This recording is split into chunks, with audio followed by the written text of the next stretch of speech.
ಆನಂದ ರೂಪಾಯ ಶಿವಾಯ ಬ್ರಹ್ಮಣೇ ನಮೋ ನಮಃ. ಸ್ವಾಮಿಯ ಕತ್ರಗತಿಗೆ ಹಣೆಮಣಿದು 20ನೇ ವರ್ಷದ ಉರ್ಸ್ ಮಹೋತ್ಸವದ ಸರ್ವಧರ್ಮದ ಸಮ್ಮೇಳನದ ಈ ಸಭೆಯ ಅಧ್ಯಕ್ಷತೆಯನ್ನು ವಹಿಸಿಕೊಟ್ಟಂತ ಹಜರತ್ ಸೈಯದ್ ಶಾಖಾದ್ರಿಜಿಯವರೇ, ಎಮ್ಮಯ ಆತ್ಮೀಯರಾಗಿರ್ತಕ್ಕಂಥ ಚನ್ನಗಿರಿ ಹಿರೇಮಠದ ಪೂಜ್ಯರಾಗಿರ್ತಕ್ಕಂಥ ಶಟಸ್ಥಲ ಬ್ರಹ್ಮ ಕೇದಾರಲಿಂಗ ಶಿವಶಾಂತವೀರ ಮಹಾಸ್ವಾಮಿಗಳವರ ಪಾದಗಳಿಗೆ ನಮಸ್ಕರಿಸಿ, ಗಂಗಾವತಿ ಶಾಖಾದ್ರಿಜಿಯವರೇ, ಉಜ್ಜಯಿನಿಯ ರಾಮತಲ್ಲ ಶಾಖಾದ್ರಿಜಿಯವರೇ, ವೇದಿಕೆ ಮೇಲಿರುವಂತಹ ಎಲ್ಲ ಗಣ್ಯರೇ ಮತ್ತು ಧರ್ಮ ಗುರುಗಳೇ, ಈ ಕಾರ್ಯಕ್ರಮಕ್ಕೆ ಆಗಮಿಸಿದಂಥ ಪತ್ರಿಕಾ ಮಾಧ್ಯಮದವರೇ ಮತ್ತು ದೃಶ್ಯ ಮಾಧ್ಯಮದವರೇ, ಈ ಉರ್ಸ್ ಕಾರ್ಯಕ್ರಮಕ್ಕೆ ಆಗಮಿಸಿದಂತ ತಾಯಂದರೇ, ಶಿವಶರಣರೇ, ಮುದ್ದು ಮಕ್ಕಳೇ,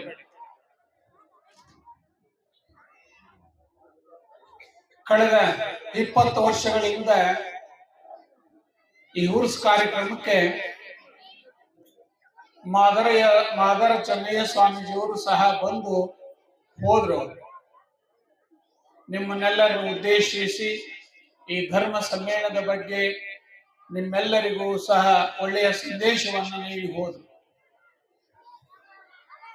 ಇಲ್ಲಿ ಸಂತರು ಸೇರಿದಾಗ ಮೊನ್ನೆ ಅದರ ಶೇಖಾದ್ರಿ ಸಹಜಿ ಅವರು ಬಂದಿದ್ರು ನಮ್ಮ ಮಠಕ್ಕೆ. ಅಜ್ಜರ 29ನೇ ತಾರೀಕು ನಮ್ಮ ಮಠದಲ್ಲಿ ಉರ್ಸ್ ಕಾರ್ಯಕ್ರಮ ಐತೆ, ತಾವು ಬರಬೇಕು. ನಮ್ಮ ಮಠದಲ್ಲಿ ನಾವೆಲ್ಲ ಒಂದ್ ಕಡೆ ಕೂತ್ಕೊಂಡ್ವಿ. ಈಗ ಆವತ್ತಿನ ಸಂದರ್ಭದಲ್ಲಿ ನಮ್ಮ ಮನಸೂರು ಅವರೆಲ್ಲರೂ ಕೂಡ ಬಂದಿದ್ರು. ಸಂತರು ಕೂಡಿದಾಗ ವಿಚಾರಣೆ ಬೇರೆ, ಸಂತರು ಕೂಡಿದಾಗ ವಿಚಾರಣೆ ಬೇರೆ. ಆ ಪ್ರೀತಿ, ವಿಶ್ವಾಸ, ಮಮತೆ ಅಂತಕ್ಕದ್ದು ಎಲ್ಲೋ ತಗೊಂಡು ಹೋಗ್ಬಿಡ್ತಿತ್ತು. ಇತ್ತೀಚಿನ ದಿನಮಾನಗಳಲ್ಲಿ ಧರ್ಮ ಸಭೆ ಅಂತಕ್ಕದ್ದು ಕಡಿಮೆ ಆಗ್ತಿದೆ, ಸಂಬಂಧಗಳು ಕಡಿಮೆ ಆಗ್ತದವೆ, ವಿಶ್ವಾಸ ಅಂತ ಕಡಿಮೆ ಆಗ್ತದೆ.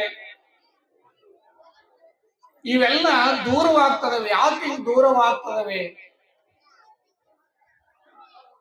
ಇಡೀ ನಮ್ಮ ದೇಶ ಬಹಳ ಮುಂದುವರೆದಿದೆ, ಆದ್ರೆ ಈ ಸೋದರ ಭಾವ ಅತ್ಯಂತ ಕೆಳಗೆ ಬರ್ತಾ ಇತ್ತು. ಈ ಸೋದರತ್ವ ಭಾವ, ಬಾಂಧವ್ಯ, ಈ ಪ್ರೀತಿ, ಈ ವಿಶ್ವಾಸ ಏನಾಗ್ತದಪ್ಪ ಅಂದ್ರೆ ಕೆಲವರಿಗೆ ಅಷ್ಟೇ ಸೀಮಿತ. ನಮ್ಮ ದೇಶದಲ್ಲಿ ಎಷ್ಟೋ ಮಠಗಳಿದಾವೆ. ಧರ್ಮ ಪ್ರಚಾರವನ್ನು ಕೂಡ ಮಠಾಧೀಶರು ಮಾಡ್ತಾ ಇದ್ದಾರೆ. ಇವತ್ತಿನ ಯುವಕರಿಗೆ ಯಾಕೆ ತಲೆಗೆ ಹೋಗ್ತಾ ಇಲ್ಲ ಅನ್ನೋದು ಒಂದು ನಮಗೆ ಕಾಡ್ತಾ ಇದ್ದ ಪ್ರಶ್ನೆ. ಇವತ್ತಿನ ಯುವಕರಿಗೆ ಅದು ಯಾಕೆ ಹೋಗ್ತಾ ಇಲ್ಲ?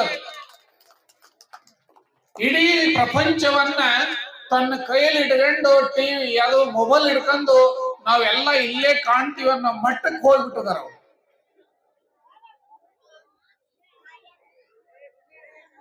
ಯಾಕಿದು ಸಮಾಜ? ನಾವೆಲ್ಲರೂ ಮಾನವರಾಗಿ ಹುಟ್ಟಿದೀವಿ.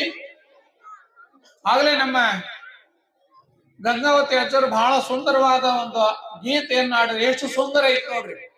ಗಾಳಿಗೆ ದೇಶವಿಲ್ಲ, ನೀರಿಗೆ ದೇಶವಿಲ್ಲ, ಆಹಾರಕ್ಕೆ ದ್ವೇಷ ಇಲ್ಲ, ಕೋಪ ಇಲ್ಲ, ಸೂರ್ಯನಿಗೆ ಕೋಪ ಇಲ್ಲ, ಚಂದ್ರನಿಗೆ ಕೋಪ ಇಲ್ಲ. ಹಂಗಾದ್ರೆ ಯಾರಿಗೆ ಕೋಪ? ನೀವು ಕೆಳಕ್ ಕುಂತಿದ್ರೆ ನಿಮಗೆ ಅನಿಸ್ಬೋದು, ವೇದಿಕೆ ಮೇಲೆ ಅವ್ರು ಕುಂತಿದ್ದಾರೆ, ನಾವ್ ಯಾಕೆ ಕೆಳಕ್ ಹೋಗ್ಬೇಕಂತ ನಿಮಗೆ ಕೋಪ ಇರ್ಬೋದು. ನಿಜವಾಗ್ಲೂ ಆ ರೀತಿ ತಿಳ್ಕೊಬೇಡ್ರಿ. ನಾವು ನೆಲದ ಮೇಲೆ ನಮಗೆ ಕುರ್ಚಿ ಹಾಕಿದರೆ, ನಿಮಗೆ ನೆಲದ ಮೇಲೆ ಆನಂದ ಕುಂತಿದ್ರಿ, ಕುರ್ಚಿ ಮೇಲೆ ಕುಂದ್ರಕ್ ಬಹಳ ಕಷ್ಟ ಆಗ್ತದೆ. ಕಾರಣ ಇಷ್ಟೇ, ಸಮಾಜಕ್ಕೆ ಯಾವ ರೀತಿ ಉತ್ತರ ಕೊಡ್ಬೇಕು ನಾವೆಲ್ಲ. ಗುರುಗಳು ನಿಜ, ಸಮಾಜಕ್ಕೆ ಯಾವ ಸಂದೇಶವನ್ನು ಕೊಡ್ಬೇಕು ನಾವು ಇವತ್ತು?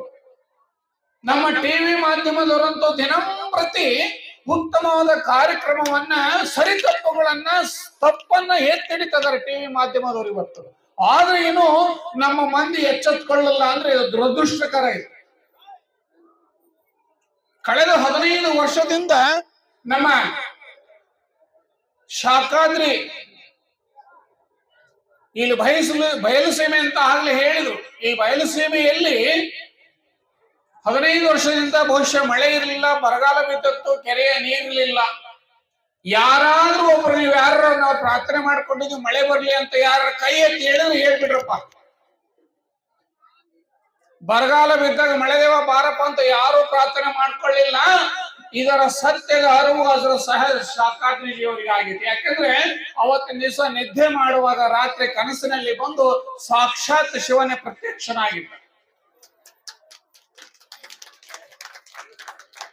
ಹೌದು, ನನಗೆ ಗೊತ್ತು, ನನ್ನ ಸಮಕಾಲೀನರಾದಂತ ಸಂತರಿಗೆ ಗೊತ್ತು. ಎಲ್ಲ ನೋಡ್ರಿ, ವೇದಿಕೆ ಮೇಲೆ ಒಳ್ಳೊಳ್ಳೆ ಉತ್ತಮವಾದ ಎಲ್ಲಾ ಜಿಲ್ಲೆಗಳಿಂದ ಬಂತ ಗುರುಗಳಿದ್ದಾರೆ. ಸಮಾಜಕ್ಕೆ ನಾವು ಏನನ್ನ ಗುರುಗಳನ್ನ ಕೊಡುಗೆಬೇಕು, ಸಮಾಜಕ್ಕೆ ಏನ್ ಬೇಕು, ಈ ಸೃಷ್ಟಿ ಏನ್ ಬೇಕು. ಬರಗಾಲ ಬಿದ್ದಂತ ಸಮಯದಲ್ಲಿ ಪ್ರಾಣಿಗಳಿಗೆ ನೀರಿಲ್ಲ, ಕುಡಿಯಕ್ ಮನುಷ್ಯರಿಗೆ ನೀರಿಲ್ಲ ಅಂದ್ಮೇಲೆ ಮತ್ತೆ ಏನನ್ನು ಕೇಳ್ಬೇಕು. ಅವತ್ತು ರಾತ್ರಿ ಕನಸಿನೆಲ್ಲ ಬಂದು ನಮ್ಮ ಹಜರತ್ ಶಾಖಾದ್ರಿಜಿ ಅವರಿಗೆ ಅವ್ರು ಏನ್ ಹೇಳಿದ್ರಂತೆ, ನಮ್ ಕೆರೆ ತುಂಬಿಸ್ಬಿಡಪ್ಪ ಸಾಕು, ನನಗೆ ಜಲಚರ ಪ್ರಾಣಿಗಳೆಲ್ಲ ಸತ್ತೋಗ್ತದವೆ, ನಾವು ಇನ್ನೂ ಸ್ವಲ್ಪ ಬದುಕ್ಲಿಕ್ಕೆ ಆಗೋದಿಲ್ಲ, ದನಗಳು ಸಹ ಸತ್ತೋಗ್ತವೆ, ಮೇವಿಲ್ಲ ನೀರಿಲ್ಲ ಅನ್ನೋಕ್ಕೆ ಅವತ್ತು ರಾತ್ರಿನೇ ಮಳೆ ಬಂದು ಕೋಡಿ ಏರಿತು ಈ ದೊಡ್ಡ ಕೆರೆ. ಇನ್ನು ಸಮಾಜಕ್ಕೆ ಕೇಳುವುದು, ಈ ರೀತಿ ಗುರುಗಳು ನಮ್ಮ ಮಧ್ಯದಲ್ಲಿ ಇಟ್ಕೊಂಡು ನಾವು ಹುಡುಕ್ತಾ ಇದೀವಿ, ದೂರ ದೂರ ಹೋಗ್ತಾ ಇದೀವಿ, ಬೇರೆ ಬೇರೆ ದೇಶಕ್ಕೆ ಹೋಗ್ತಾ ಇದೀವಿ. ಯಾವ ದೇಶಕ್ಕೆ ಹೋದ್ರು ಪ್ರಾರ್ಥನೆ ಒಂದೇ, ಯಾವ ದೇಶಕ್ಕೆ ಹೋದ್ರು ನಮಾಜ್ ಒಂದೇ, ಯಾವ ದೇಶದಲ್ಲಿ ಕುತ್ಕೊಂಡ್ರು ಪೂಜೆ ಒಂದೇ. ನೀವು ಗಟ್ಟಿ ಇಲ್ಲ ಕೇಳಕ್ಕೆ, ನಾವು ಹೇಳಕ್ ಸಿದ್ಧರಿಲ್ಲ, ಹಂಗಾಗ್ಬಿಟ್ಟಿದೆ. ನಮ್ಮ ಬದುಕು ಏನಾಗೈತಪ್ಪ ಅಂದ್ರೆ ನೀರಿನ ಮೇಲೆ ಗುಳ್ಳೆ. ಗುರುಗಳೇ ನಮಗೆ ಇದನ್ನ ತಿಳಿಸಿ ಹೇಳ್ರಿ ಅಂತ ನೀವು ಕೇಳಿದ್ರೆ ನಾವು ತಿಳಿಸಿ ಹೇಳ್ತೀವಿ. ಅದನ್ನ ಸಾವಧಾನದಿಂದ ಕುತ್ಕೊಂಡು ಕೇಳುವಂತ ಪೇಶನ್ಸ್ ನಿಮಗೆ ಬೇಕು. ಎಲ್ಲ ಮೊಬೈಲ್ ಪ್ರಪಂಚ ಕೈಯಾಗ ಯಾರ ಫೋನ್ ಮಾಡಿದ ತಕ್ಷಣ ಹಂಗೆ ಎತ್ತೋಗದೆ, ಅರ್ಧ ನಮಾಜ್ ಮಾಡೋದು, ಅರ್ಧ ಪೂಜೆ ಮಾಡೋದು, ಹಂಗೆ ಎತ್ತೋಗದೆ. ಹಿಂಗಾದ್ರೆ ಧರ್ಮದ ಜಾಗೃತಿ, ಧರ್ಮದ ಹರಿವು ನಿಮಗೆ ಎಂದಾಗಬೇಕು. ನಾವು ಹೇಳರು ಎಷ್ಟೊತ್ತಂಗೆ ಹೇಳ್ತೀವಿ. ಅದಕ್ಕೆ ನೀವೆಲ್ಲರೂ ಕೂಡ ಯಾವತ್ತು ಧರ್ಮವನ್ನ ಪ್ರೀತಿಸಬೇಕು. ಆ ಧರ್ಮ ರಕ್ಷಣೆ ನಾವು ಮಾಡಿದ್ರೆ ನಮ್ಮನ್ನ ಧರ್ಮ ರಕ್ಷಣೆ ಮಾಡ್ತದೆ. ನಾವು ಧರ್ಮ ರಕ್ಷಣೆ ಮಾಡಿದ್ರೆ ನಮ್ಮನ್ನೇನು ಮಾಡೋದಿಲ್ಲ. ಆಯುಷ್ಯ ಕಡಿಮೆ ಆಗ್ತಾ ಇದ್ದ ಮನುಷ್ಯನ ಈಗಿನ ಯುವಕರು ಅವರು ಫ್ಯಾಂಟು ಅದೆಲ್ಲ ನೋಡಿಬಿಟ್ರೆ ಶಿವನೇ ಪರಮಾತ್ಮ. ಆ ಬೈಕ್ ಹೋಗ್ತಾನೆ 150 ಕಿಲೋಮೀಟರ್ ಹೋದ್ರೆ ಸ್ಪೀಡ್ ಯಾರು ಅಂಶ ಬಂದು ಬಿದ್ದ ಅಂದ್ರೆ ಆ ಎದ್ದಳಕ್ ಆಗೋದಿಲ್ಲ, ಬೈಕ್ ಅಲ್ಲೇ ಬಿಡ್ತಾನೆ. ಇವನ್ನೇ ಯಾರು ಹೋಗಿ ಎಬ್ಬರಿಸ್ಬೇಕು. ವಯಸ್ಸು 30 ವರ್ಷಕ್ಕೆ ಅಲ್ಲೇ ಚಿಕ್ಕ ಚಿಕ್ಕ ವಯಸ್ಸಿನ ಹುಡುಗರು ಏನಾಗಿರ್ತಾರಪ್ಪ ಅಂದ್ರೆ ಎಲ್ಲ ಹಿಂಗಾಗಿರ್ತಾವ, ಕಡ್ಡಿ ಕಾಲ್ಕ. ಅದಕ್ಕೆ ಆರೋಗ್ಯದ ಬಗ್ಗೆ ನೀವು ಜಾಗೃತರಾಗಬೇಕು. ತಮ್ಮ ಮಕ್ಕಳ ಬಗ್ಗೆ ಜಾಗೃತರಾಗಬೇಕು. ಧರ್ಮದ ಬಗ್ಗೆ ಎಲ್ಲಿ ಧರ್ಮ ಸಭೆ ನಡೀತಾರೋ ಅಲ್ಲಿ ವಾಲಂಟಿಯರ್ ಆಗಿ ಎಲ್ಲ ಪ್ರತಿಯೊಬ್ಬರು ಆ ಧರ್ಮ ಸಭೆ ನಡೆಯುವಂತ ಸ್ಥಳದಲ್ಲಿ 1 ಗಂಟೆ ಕೂತು ಗುರುಗಳ ಒಂದು ವಿಚಾರವನ್ನ ಕೇಳಿದ್ರೆ ಅವತ್ತೇ ಸಮಾಜ ಬದಲಾವಣೆ, ನೀವು ಬದಲಾವಣೆ ಆಗ್ತೀರಿ, ದೇಶ ಉದ್ಧಾರ ಆಗ್ತದೆ. ನೀವು ಎಂದು ಗಟ್ಟಿ ಧರ್ಮದ ವಿಚಾರನ್ನ ಕುಳಿತುಕೊಂಡು ಕೇಳಲಿಲ್ಲ, ಸಮಾಜನೂ ಉದ್ಧಾರ ಆಗಲ್ಲ, ಧರ್ಮನೂ ಕೂಡ ಉದ್ಧಾರ ಆಗಲ್ಲ. ನೋಡ್ರಿ, ಈಗಾಗಲೇ ಜಲಪ್ರಳಯಗಳು, ಪಾಪ ಕರ್ಮಗಳು ಹೆಚ್ಚಾದ್ರೆ ಜಲಪ್ರಳಯಗಳು ಹೆಚ್ಚಾಗ್ತಾ ಇದೆ. ಹೆಂಗೆ ಪ್ರಪಂಚ ಪ್ರಳಯ ಆಗೋದು ಹೆಂಗಪ್ಪ ಅಂದ್ರೆ ನಾವು ಯಾವುದನ್ನು ಸಹ ದೇವರನ್ನು ಪ್ರಾರ್ಥನೆ ಮಾಡ್ಕೊಳ್ಳಲ್ಲ, ಸರಿಯಾದ ಸಮಯದಲ್ಲಿ ನಮಾಜ್ ಮಾಡೋದಿಲ್ಲ, ದೇವರ ಬಗ್ಗೆ ಒಬ್ಬರಿಗೂ ಕೂಡ ದೇವರೇ ಇಲ್ಲ. ಆ ಮೊಬೈಲ್ ಇದ್ದು ಬಿಟ್ರೆ ಅದೇ ದೇವರು, ಅದೇ ಹೆಂಡತಿ, ಅದೇ ತಂದೆ, ಅದೇ ತಾಯಿ. ಊಟದ ಮೇಲೆ ಒಬ್ಬರಿಗೂ ಪ್ರಜ್ಞಾನ ಇರಲ್ಲ. ದೇಶದ ಬಗ್ಗೆ ಪ್ರಜ್ಞಾನ ಅನ್ನೋದಿರ್ಲಿ, ಮನೆತನದ ಬಗ್ಗೆ ಪ್ರಜ್ಞಾನನೇ ಇರೋದಿಲ್ಲ. ಯಾರೋ ಬರ್ತಾರೆ, ಯಾವಾಗ ಬರ್ತಾರೆ, ಯಾವಾಗ ಉಣ್ತಾರೆ, ಯಾವಾಗ ಮಲಗ್ತಾರೆ, ಅದೇ ಪ್ಯಾಂಟು, ಅದೇ ಹಿಂಡಿ. ಒಂದು ಶಿಸ್ತು, ಒಂದು ವಿದ್ಯೆ, ಆ ವಿದ್ಯೆ ಕಲ್ತ್ರೆ ಅದು ಎತ್ತರವಾಗಿ ಬೆಳೆಸ್ತಂತೆ. ಧರ್ಮದ ವಿಚಾರವೂ ಸಹ ನಾವು ಪುಸ್ತಕದಲ್ಲಿ ಬಿಚ್ಚಿ ಹೇಳಬೇಕಾಗ್ತದೆ. ನಮ್ಮ ಅಜ್ಜರ್ ಖಾದ್ರಿ ಅಜ್ಜರ್ ಬಹಳ ಚಂದ ಹೇಳಿದ್ರು, ನೀವು ಇಲ್ಲಿ ತಿರಳನ್ನ ತಗೊಂಡೋಗಿ ಮನೆ ಮನೆಗೂ ಹಂಚಿದರೆ ಸಾಕು. ಪ್ರತಿ ಒಂದು ಊರಲ್ಲಿ ದೇವಾಲಯ ಇದೆ,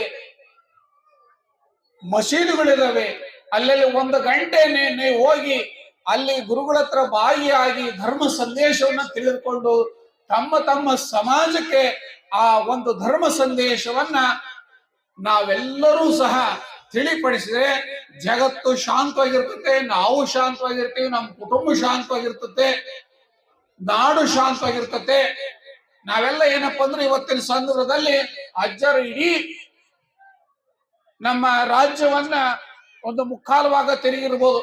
ನಮ್ಮ ಹಜರತ್ ಶಾ ಖಾದ್ರಿಜಿ ಅಜ್ಜವರು ಸ್ವಂತಕ್ಕೇನು ಕೇಳಿಲ್ಲ, ಧರ್ಮ ಸಭೆ ಮಾಡ್ತಾ ಇದೀನಿ, ಉರ್ಸ್ ಕಾರ್ಯಕ್ರಮ ಮಾಡ್ತಾ ಇದೀನಿ, ನೀವು ಬರ್ರಿ, ಮನೆ ಮನೆಗೂ ಪತ್ರಿಕೆ ಕೊಟ್ಟಿದಾರಲ್ಲ ಅಂತ ಗುರು ಪಡಿಬೇಕಾದ್ರೆ ನಾವು ಧನ್ಯರು, ನೀವು ಧನ್ಯರು. ಮೊದಲು ನಾನು ಹೊಗಳಿಕೆ ಮಾತು ಹೇಳ್ತಿಲ್ಲ, 15 ವರ್ಷಗಳ ಕಾಲ ನಾನು ಇಲ್ಲಿ ಬರ್ತಾ ಇದ್ದೀನಿ. ಈ ಮಸೂದಿಯನ್ನು ಕಟ್ಟಿದರೆ ಕಷ್ಟಪಟ್ಟು ನೀವು ಕೊಟ್ಟದ ಹಣದಿಂದ ಮಸೂದಿಯನ್ನ ಕಟ್ಟಿ ನೀವು ಕೊಟ್ಟಂತ ಭಿಕ್ಷವನ್ನ ಬೇಡ್ಕೊಂಡು ಕಾಸು ದೋಂಬಿಟ್ಟು ಆ ಮಂದಿರ ಮಸೀದನ್ನ ಕಟ್ಟಿದ್ರಲ್ಲ, ನೀವು ಸಂತೋಷ ಪಡ್ಬೇಕು. ಆ ಸಂತೋಷ ಕಂಡು ಅವ್ರು ನಗುತ್ತಾರೆ. ಮೊದಲು ನೀವು ನಗದು ಕಲಿಬೇಕು. ಸಮಾಜವನ್ನ ನಗಿಸೋ ಹೊಣೆ ಯಾರಿಗಿದೆಯಪ್ಪ ಅಂದ್ರೆ ಗುರುಗಳಿಗಿದೆ. ಗುರುಗಳು ಮನಪರವರ್ತನೆ ಮಾಡ್ತಾರೆ ವಿನಃ ಯಾವುದನ್ನೂ ಸಹ ಆತ ಬೇಡದಿಲ್ಲ. ಗುರುವಿಗೆ ಏನ್ ಬೇಕಪ್ಪ? ಸಾಕ್ಷಾತ್ ಗುರುವಿಗೆ ಏನು ಬೇಡ, ಅವನಿಗೆ ಪೂಜೆ ಜಪ ತಪ. ನಾವೆಲ್ಲರೂ ಒಂದೇ, ವಿವಿಧತೆಯಲ್ಲಿ ಏಕತೆಯನ್ನ ಕಾಣುವಂತದ್ದು ಈ ಸರ್ವಧರ್ಮದ ಸಮ್ಮೇಳನದ ಉದ್ದೇಶ. ಖಾದ್ರಿಜಿಯವರು ಊಸು ಮಾಡ್ತಾರ ಉದ್ದೇಶ ಏನಪ್ಪ ಅಂದ್ರೆ ಎಲ್ಲಾ ಸಮಾಜದ ಬಾಂಧವರನ್ನ ಸೇರಿಸಿ ಎಲ್ಲವರು ಒಂದೇ ತಾಯಿಯ ಮಕ್ಕಳಂತೆ ನಾವು ಇರಬೇಕು, ನಾವು ಬಾಳಬೇಕು, ನಮ್ಮಲ್ಲಿ ಸೋದರತ್ವ ಇರಬೇಕು, ದ್ವೇಷ ಅಸೂಯೆಗಳು ಇರಬಾರ್ದು ಅನ್ನೋ ಉದ್ದೇಶ. ಅವರ ಉದ್ದೇಶನೇ ಇವತ್ತು ನಿಮ್ಮೆಲ್ಲರ ಒಂದು ಪ್ರೀತಿಗೆ ಪಾತ್ರರಾಗಿದ್ದಾರೆ ಅಂತ ಅನಿಸ್ತದೆ. ಎಲ್ಲಿದ್ದಾರೆ ಇಲ್ಲಿ ಜಾತಿ ಭೇದ? ಯಾರ ಜಾತಿ ಭೇದ ಹುಡುಕಾಡ್ತಾರೇನು? ಗಾಳಿ ಸೇವಿಸೋದು ನಾವೆಲ್ಲರೂ ಒಂದೇ, ನೀರು ಒಂದೇ, ಭೂಮಿನೂ ಒಂದೇ. ಆದ್ರೆ ಖಾದ್ರಿ ಅಜ್ಜವ್ರು ಬಹಳ ಚಂದ ಹೇಳಿದ್ರು, ಇವಕ್ಕೆ ಯಾವ ದೇಶ ಇಲ್ಲ, ಈ ಮನುಷ್ಯ ಅಂದ್ರೆ ಭೂಮಿಯಲ್ಲಿ ಹುಟ್ಟಿ ಭೂಮಿಯಲ್ಲಿ ಸಾಯ್ತಾನಲ್ಲ, ಇವನಿಗೆ ಮಾತ್ರ ದೇಶ ಹಸುಗಳಿದಾವೆ. ನಾಳೆ ಸಾಯ ಮುದುಕ ದುಡ್ಡಿಟ್ಟಿದ್ದೀನಿ ಅಂತ ಹೇಳ್ತಾನಂದ್ರೆ ಅವನು ಸಾಯ್ತಾನೇನ್ರಿ? ಸಾಯಲ್ಲ ಅವನು. ಯಾಕಂದ್ರೆ ನೀನು ಬದುಕಬೇಕನ್ನೋ ಆಸೆ ಇರ್ತತಿ. ನಾವೆಲ್ಲ ಹೆಂಗ ಬದುಕಬೇಕಪ್ಪ ಅಂದ್ರೆ ಬಹಳ ಚಂದವಾಗಿ ಬದುಕಬೇಕು. ಆ ದೇವರು ಕೊಟ್ಟ ಜೀವನವನ್ನ, ಈ ದೇಹ ಸತ್ತೋಗ್ತತೆ ಅಷ್ಟೇ, ಜೀವ ಎಂದಿಗೂ ಸಾಯೋದಿಲ್ಲ. ಇದ್ರೊಳಗೆ ಆತ್ಮ ಒಂದಿರ್ತತ್ತಲ್ಲ, ಆತ್ಮ ಮತ್ತು ಪರಮಾತ್ಮ. ಆ ಪರಮಾತ್ಮ ಎಂದಿಗೂ ಸಾಯೋದಿಲ್ಲ. ಹಂಗಾಗಿ ಇವತ್ತಿನ ದಿವಸ ನೀವೆಲ್ಲರೂ ಇಂಥ ಒಬ್ಬ ಗುರುಗಳನ್ನು ಪಡಿಲಿಕ್ಕೆ, ಪ್ರತಿ ವರ್ಷನೂ ಇಂಥ ಸರ್ವಧರ್ಮ ಸಮ್ಮೇಳನ ಮಾಡ್ಲಿಕ್ಕೆ ನಿಮ್ಗೆಲ್ಲ ಅನುವು ಮಾಡಿಕೊಟ್ಟು, ನೀವು ಕೊಟ್ಟಂತ ಹಣವನ್ನ ಇವತ್ತು ನಿಮ್ಮೆಲ್ಲರಿಗೂ ಕೆರೆಯ ನೀರನ್ನ ಕೆರೆಗೆ ಚೆಲ್ಲಿ ವರವ ಪಡೆಯಿರಿ. ಹಂಗ ಅವ್ರು ಪಡ್ಕೊಳ್ತದ್ರ, ನೀವು ಅವರಿಂದ ಪಡ್ಕೊಳ್ತದ್ರಿ. ಕೆರೆಯ ನೀರು ಕೆರೆಯ ಚೆಲ್ಲಿ ವರವನ್ನು ಪಡ್ಕೊಂತಿರೋದು ಅದರ ಶಾ ಖಾದ್ರಿ ಅಜ್ಜರು. ಅವರಿಗೆ ನಾವೆಲ್ಲರೂ ಬೆಂಬಲವಾಗಿ ನಿಲ್ಲಬೇಕು. ನೀವು ಬೆಂಬಲವಾಗಿ ನಿಂತ್ರೆ ಮಸೀದಿ ಬೆಳೀತತೆ, ಮಠ ಬೆಳೀತತೆ, ಧರ್ಮ ಬೆಳೀತದೆ. ನೀವು ಬೆಂಬಲವಾಗಿಲ್ಲಂದ್ರೆ ಮಸೀದಿನೂ ಬೆಳೆಯಲ್ಲ, ಮಠನೂ ಬೆಳೆಯಲ್ಲ, ಯಾರೂ ಇರೋದಿಲ್ಲ. ಅದಕ್ಕೆ ಭೂಮಿ ಮೇಲೆ ನಾವು ಹುಟ್ಟಿದವರೆಲ್ಲರೂ ಕೂಡ ಆ ಗುರುವಿನ ಮಕ್ಕಳಾಗಿ, ಒಂದೇ ತಾಯಿಯ ಮಕ್ಕಳಾಗಿ, ಭಾರತಾಂಬೆಯ ಮಕ್ಕಳಾಗಿ ನಾವು ದೇಶ ಅಸೂಯ ಭಾವನೆಗಳನ್ನ ಬಿಟ್ಟು ಏನಪ್ಪಾ ಅಂದ್ರೆ ಸಹಬಾಳ್ವೆಯಿಂದ ನಡಿಬೇಕು. ಈ ಸುಂದರವಾದ ಶಿವ ಗ್ರಾಮದಲ್ಲಿ ಇಂಥ ಒಂದು ಕಾರ್ಯಕ್ರಮವನ್ನ ಸಾಕ್ಷಾತ್ ಶಿವನ ಸ್ವರ್ಗ ಅಂದ್ರೆ ಕೈಲಾಸದಲ್ಲಿ ಇಂಥ ಒಡ್ಡೋಲಗ ನಡೆಸ್ತಾ ಇದ್ದಾನೆ. ಅದಕ್ಕೆ ಇವತ್ತು ಹಜರತ್ ಶಾ ಖಾದ್ರಿಜಿ ಅವರು ಮಹಮ್ಮದ್ ಪೈಗಂಬರರ ಆಶೀರ್ವಾದ ಇವತ್ತು ಸಿಗ್ತಾ, ಪ್ರತಿ ವರ್ಷಕ್ಕೊಂದ್ಸರಿ ಅವ್ರಿಗೆ ಆಶೀರ್ವಾದ ಸಿಗ್ತದೆ. ಅವತ್ತಿನ ಆಶೀರ್ವಾದ ದಿನ ಇತ್ತು ಅವ್ರಿಗೆ ಸಿಗ್ತದೆ, ವರ್ಷಕ್ಕೊಂದ್ಸರಿ ನಿಮಗೆ ಸಿಗ್ತದೆ ಆಶೀರ್ವಾದ. ಇವತ್ತು ನೋಡ್ರಿ, ಯಾವ ನಿಮಗೆ ಬಂದಿದ್ರಲ್ಲಿ ಯಾವ ಚಿಂತೆ ಇಲ್ಲ, ಮನೆ ಮಠ ಯಾವ್ದು ಚಿಂತೆ ಇಲ್ಲ. ನಿಮಗೆ ಸುಂದರವಾದ ಕಾರ್ಯಕ್ರಮ ನೋಡಕ್ ಬಂದಿದ್ದೀವಿ ನಾವು. ಎಲ್ಲಾ ಗುರುಗಳು ನಮಗೆ ಧರ್ಮ ಸಂದೇಶವನ್ನು ನೀಡ್ತಾರೆ. ನಮ್ಮ ಮಕ್ಕಳ ಮನಸ್ಸನ್ನು ಪರಿವರ್ತನೆ ಮಾಡ್ಲೇಬೇಕು ಅಂತ ನೀವು ಪಣ ಕೊಟ್ರೆ ಅಂದು ನಮ್ಮ ದೇಶ ಉದ್ಧಾರ ಆಗ್ತದೆ, ನಮ್ಮ ಮನೆ ಉದ್ಧಾರ ಆಗ್ತದೆ, ನಮ್ಮ ಮಠ ಉದ್ಧಾರ ಆಗ್ತದೆ, ನಮ್ಮ ಗ್ರಾಮ ನಮ್ಮ ಊರು ಉದ್ಧಾರ ಆಗ್ತದೆ. ಸತ್ಯ ಇದೆ. ನಾವೆಲ್ಲ ದುಡಿಬೇಕು, ದುಡಿದು ತಿನ್ನಬೇಕು. ಹಂಗೆ ಇವತ್ತು ಅಜ್ಜರು ಪಾಪ ಮನೆ ಮನೆಗೂ ಹೋಗಿ, ಹಳ್ಳಿ ಹಳ್ಳಿಗೂ ಹೋಗಿ, ಜಿಲ್ಲೆ ಜಿಲ್ಲೆಗೂ ಹೋಗಿ, ಇಲ್ಲಿಂದ ನೋಡ್ರಿ ದಾವಣಗೆರೆಗೆ ಎತ್ತಣ ಮಾಮರ ಎತ್ತಣ ಕೋಗಿಲೆ ಎತ್ತನಿಂದ ಎತ್ತ ಸಂಬಂಧವಯ್ಯ. ನಾವು ಬಂದಾಗ ಎಷ್ಟು ಪ್ರೀತಿ ಗೌರವ. ನಮ್ಮ ರಾಮತುಲ್ಲ ಖಾದ್ರಿ ಅಜ್ಜರಾಗ್ಲಿ, ಗಂಗಾವತಿ ಅಜ್ಜರಾಗ್ಲಿ, ಶಿರಾದ ಅಜ್ಜರಾಗ್ಲಿ ಎಷ್ಟು ಪ್ರೀತಿ ವಿಶ್ವಾಸ ಮಮತೆ ತುಂಬಿದೆ ಅಂದ್ರೆ ತಂದೆ ಮತ್ತು ತಾಯಿ ಮಗುವಿನ ಸಂಬಂಧ ಅಂತೆ. ಬಹಳ ದಿವಸಕ್ಕೆ ಇಬ್ಬರ ಗಂಡ ಹೆಂಡತಿಗೆ ಒಂದು ಮಗು ಆಗಿತ್ತಂತೆ. ಆ ಮಗು 15 ವರ್ಷ ಆಗ ತನಕ ಆ ತಂದೆ ತಾಯಿಯ ಪ್ರೀತಿ ಅಷ್ಟು ವಾತ್ಸಲ್ಯದಿಂದ ತುಂಬಿತ್ತಂತೆ. ಹಂಗೆ ತಾಯಿ ಮಗುವಿಗೆ ಉಣಿಸಿದಷ್ಟು ನಮಗೆ ಸಂತೋಷ ಆಗ್ತದೆ. ನಿಮ್ಮೆಲ್ಲರೂ ನೋಡಿ ಅವ್ರು ಎಷ್ಟು ಮಂದಿ ಗಳಿಸ್ಯಾರಂತ ಇದರಲ್ಲಿ ಅರ್ಥ ಆಗ್ತದೆ. ಅವರು ಧರ್ಮ ಪ್ರಚಾರಕರು ಹೌದ ಅಲ್ವೋ ಅಲ್ವೋ ಅದು ನೀವು ತೀರ್ಮಾನ ಮಾಡ್ಬೇಕು ಇವತ್ತಿನ ದಿವಸ. ಹಂಗಾಗಿ ನಿಮ್ಮ ಒಬ್ಬ ಗುರುಗಳು ಅಜ್ಜ ಖಾದ್ರಿ ಅಜ್ಜರವರಿಗೆ ಸದಾ ಬೆಂಬಲಾಗಿ ನಿಂತು, ಈ ಕಮಿಟಿಯವರಾಗ್ಲಿ ಕೂಡ ಆ ಕಮಿಟಿಯವರಿಗೆ ನಮಗೆ ಮೇಲು ಕೀಳು ಅನ್ನೋದು ಬೇಡ. ಅಜ್ಜರು ನಮಗೆ ಸರಿ ಸಮಾನಾಗಿ ನೋಡ್ತಾರೆ. ಯಾವ ಪದವಿ ಬೇಡ್ರಿ, ಸಮಾಜ ಸೇವೆ ಮಾಡ್ಲಿಕ್ಕೆ ಯಾವ ಪದವಿ ಬೇಡ, ಯಾವ ಅಧ್ಯಕ್ಷ ಬೇಡ, ಯಾವುದೇನು ಬೇಡ. ಗುರುವಿನ ಜೊತೆ ಕೈ ಜೋಡಿಸಿದ್ರೆ ಅವರು ಸಹ ಏನಪ್ಪಾ ಅಂದ್ರೆ ದೇವಾನ ದೇವತೆಗಳ ಲೀಸ್ಟ್ ಇದ್ದಂಗ ದೇವಾನ ದೇವತೆಗಳು ಅವರು ಆಗ್ತಾರೆ. ಹಂಗಂತ ನಮ್ಮ ಅಜ್ರ ಸಹ ಶಾಖಾದ್ರಿ ಅಜ್ಜರು ಪಡೆದಂತ ನೀವೇ ಧನ್ಯರು. ಅವರಿಗೆ ಆ ಪರಮಾತ್ಮ ಆಯುಷ್ಯ ಆರೋಗ್ಯ ಎಲ್ಲವನ್ನು ನೀಡಲಿ ಅಂತ ಇವತ್ತಿನ ದಿವಸ ಆ ಗುರುಗಳಲ್ಲಿ ಪ್ರಾರ್ಥನೆ ಮಾಡಿಕೊಂಡು ಈ 20ನೇ ವರ್ಷ ಕಾರ್ಯಕ್ರಮ ಇನ್ನು ಮುಂದಿನ ವರ್ಷ ಉತ್ತರ ಅಭಿವೃದ್ಧಿ ಆಗಲಿ. ಏನೇ ಅಜ್ಜರು ನಮ್ಮನ್ನೇನು ಕರಿಲಿಕ್ಕೆ ಬರಬೇಡಪ್ಪ, ನಾವು ಫೋನ್ ಮಾಡಿ ಸಾಕು ಬರ್ತೀವಿ ಅಂದ್ರೆ ಇಲ್ಲ ಬಂದೇ ಬರ್ತೀನಿ ಅಂತ. ಅದು ಯಾವ ಸಂಬಂಧ ನೋಡ್ರಿ, ಅದು ಅದಕ್ಕೆ ಹೇಳೋದು ಬಹಳ ಸಂಬಂಧ ಬಹಳ ಮುಖ್ಯ. ಇಲ್ಲಿ ಯಾವ ಗುರುಗಳು ಯಾವ ಜಾತಿ ಬಗ್ಗೆ ಯಾರು ಮಾತಾಡ್ಕೊಡುದು ಎಂದು ನಾನು ನೋಡಿದ ಯಾರು ವೇದಿಕೆ ಮೇಲೆ ಮಾತಾಡಿಲ್ಲ. ಜಾತಿ ಬಗ್ಗೆ ಯಾವುದ್ರ ಬಗ್ಗೆ ನಾವೆಲ್ಲರೂ ಧರ್ಮವನ್ನ ಪ್ರೀತಿಸುವ ಮಾನವರಾಗಿ ಹುಟ್ಟಿದ ಮೇಲೆ ಧರ್ಮವನ್ನು ಪ್ರೀತಿಸೋಣ. ನಮಗೆ ಇನ್ನೇನು ಏನು ಬೇಡ, ಪ್ರೀತಿ ವಿಶ್ವಾಸವನ್ನ ಗಳಿಸೋಣ ಎಂಬ ಮಾತನ್ನ ಶುಭ ಸಂದೇಶವನ್ನ ಸಾರಿ ಇವತ್ತಿನ ದಿವಸ ಈ ಮಾಧ್ಯಮ ಮಿತ್ರರಿಗೂ ಆರಕ್ಷಕ ರಾಣಿಯವರಿಗೂ ಈ ಒಂದು